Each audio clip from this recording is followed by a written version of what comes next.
Hi guys, எல்லாருக்கும் வணக்கம். Welcome to YouTube channel nursing update.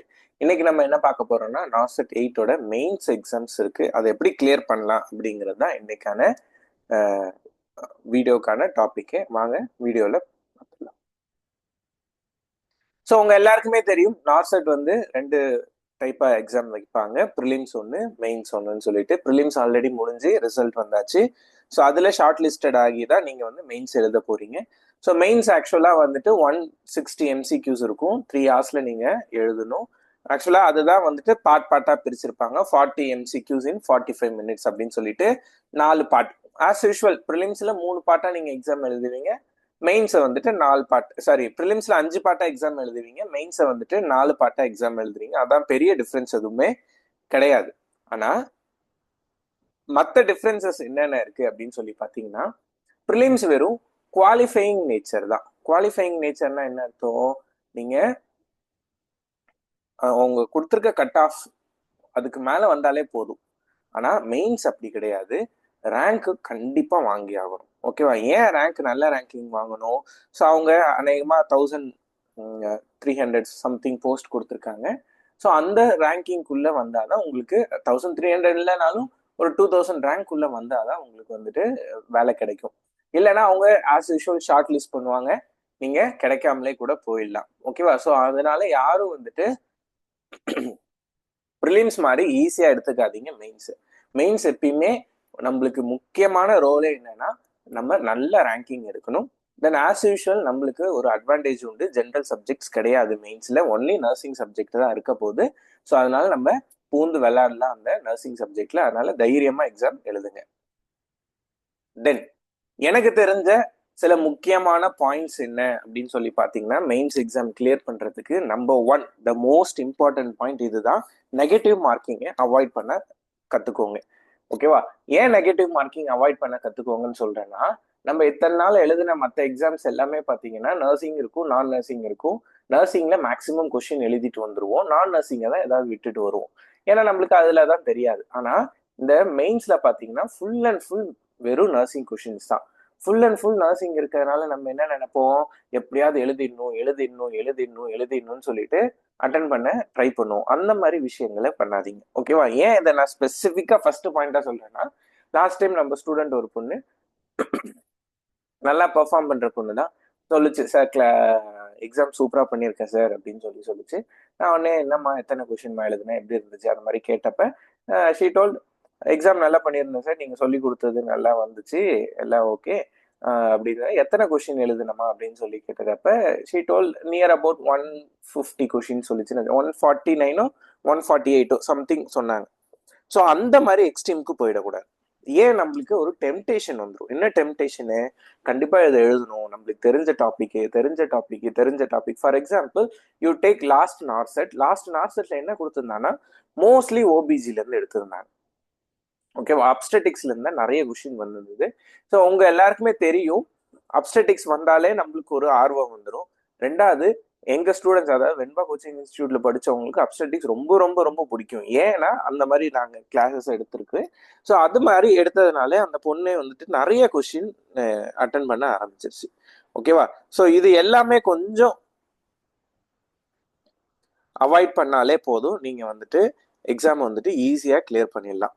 Okay, first most important thing is avoid negative marking தான். ஏன் அப்படின்னா negative marking தான் உங்களுக்கு வந்துட்டு ரேங்கிங்கை அஃபெக்ட் பண்ண ஆரம்பிக்கும். ஓகேவா? அதனால நெகட்டிவ் மார்க்கிங்கை கொஞ்சம் கம்மி பண்ண பார்த்துக்கோங்க. ரெண்டாவது, try to attend more MCQs. ஓகேவா? நம்பர் ஆஃப் எம்சிக்யூஸை அதிகமாக அட்டென்ட் பண்ணவும் கற்றுக்கோங்க. என்ன சார் ரெண்டுமே சொல்றீங்க, நிறைய எம்சிக்யூ எழுத சொல்றீங்க, நெகட்டிவ் மார்க்கிங்கும் அவாய்ட் பண்ண சொல்றீங்க, எம்சிக்யூ விட சொல்றீங்க அப்படின்னு சொல்லி கேட்கலாம் நீங்க. எஸ், இது ரெண்டுமே கரெக்டான ப்ரொபோர்ஷன்ல தான் பண்ணி ஆகணும்.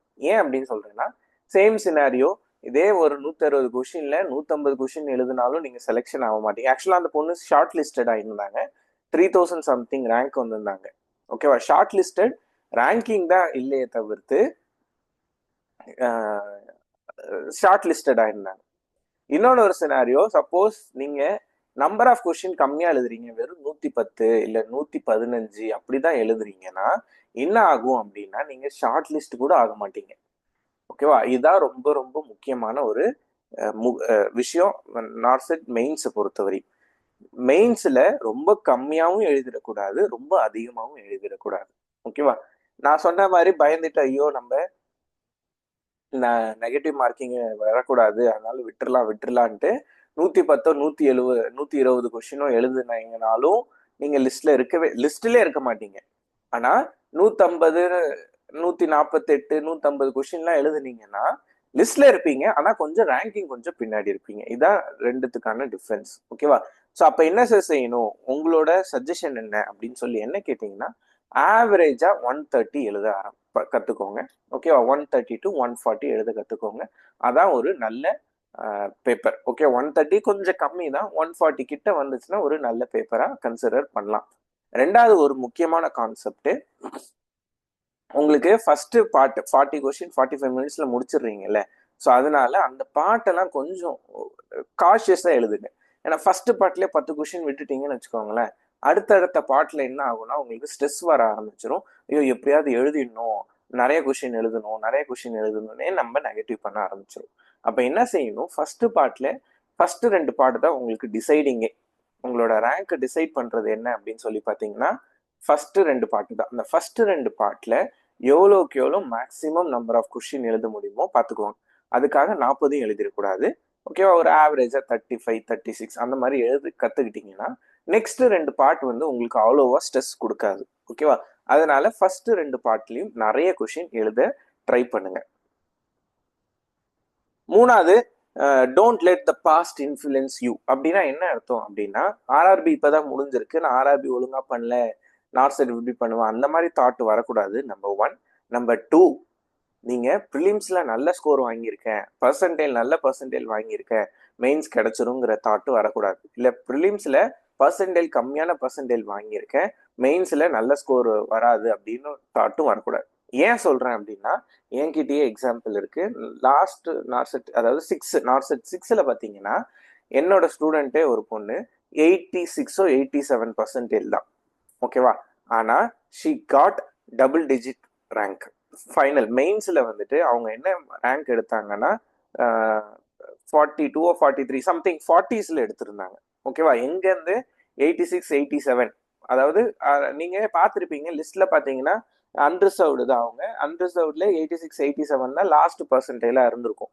அந்த பர்சன்டேஜ் எடுத்து ஆனா நல்ல ரேங்கிங் வந்திருக்காங்க. ஓகேவா? அதனால தான் சொன்னேன், உங்களோட பாஸ்ட்டை பத்தி நீங்க யோசிக்காதீங்க, ஃபியூச்சர் எப்படி மாத்தலாம்னு மட்டும்தான் யோசிங்க. ஓகேவா? So always be positive. பழசு முடிஞ்சிருச்சு. இப்போ நம்ம மெயின்ஸ்ல எவ்வளவு மார்க் வாங்க போறோம், எவ்வளவு கொஸ்டின்ஸ் அட்டன் பண்ண போறோம், எப்படி நம்ம நம்பர் ஆஃப் கொஸ்டின்ஸை இன்க்ரீஸ் பண்றோம் அப்படி மட்டும்தான் தாட் இருக்கணுமே தவிர மற்ற எந்த தாட்டும் நம்மளுக்கு இருக்கக்கூடாது. ஓகேவா? தென் உங்க எல்லாருக்குமே தெரியும், நார்செட்ல ரெண்டு டைப் ஆஃப் கொஸ்டின் தான் வரும். ஒன்று கிளினிக்கல் பேஸ்டு சினாரியோ வரும், இன்னொன்று கோர் நர்சிங் கான்செப்ட்னு ஒரு டைப் ஆஃப் கொஸ்டின்ஸ் வரும்.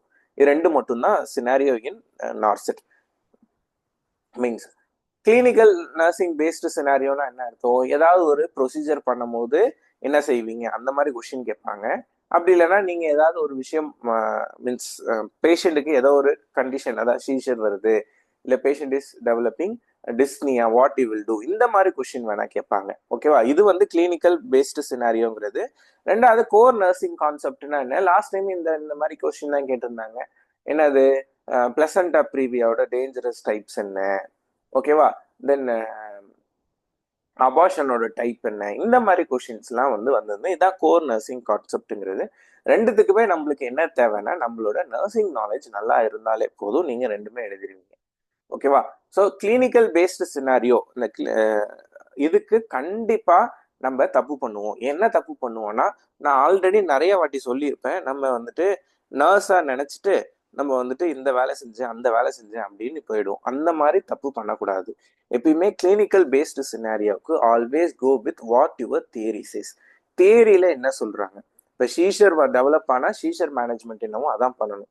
பேஷண்ட் டிஸ்னியா ஏதோ வராங்கன்னா பேஷண்டோட பிஎல்எஸ் அல்காரிதம் என்னவோ அதுதான் பண்ணணும். பேஷண்ட்டுக்கு ஏதோ ஒரு கார்டியாக் டிசீஸ்னா ஏசிஎல்எஸ் அல்காரிதம் என்னவோ அதுதான் பண்ணணும். ஓகேவா? நம்மளுக்கு தியரிட்டிக்கலா ஒன்று சொல்லி கொடுத்துருக்காங்க பாத்தீங்களா, ஃபயர் ப்ரோக் அவுட் ஆனா என்ன பண்ணுவோம், இந்த மாதிரி தியரிட்டிக்கலாக சொல்லி கொடுத்துருக்காங்க, அதை தான் நம்ம ப்ராக்டிஸ் பண்ணுமே தவிர்த்து நம்ம என்ன பண்ணிடக்கூடாது, மற்ற கான்செப்ட் எடுத்துட்டு வந்து இதுல வைக்கக்கூடாது. நம்மளாம் நினைச்சிட்டு ஓகே சீசர் வந்துச்சுன்னா ஏர்வே மேனேஜ்மெண்ட் பண்ணணும், அது கிடையாது. ஃபர்ஸ்ட் வந்துட்டு சேஃப் என்விரான்மெண்ட் தான் ப்ரொவைட் பண்ணணும். ஓகேவா? ஸோ இந்த மாதிரி விஷயங்கள்லாம் பார்த்து எழுதிக்கோங்க.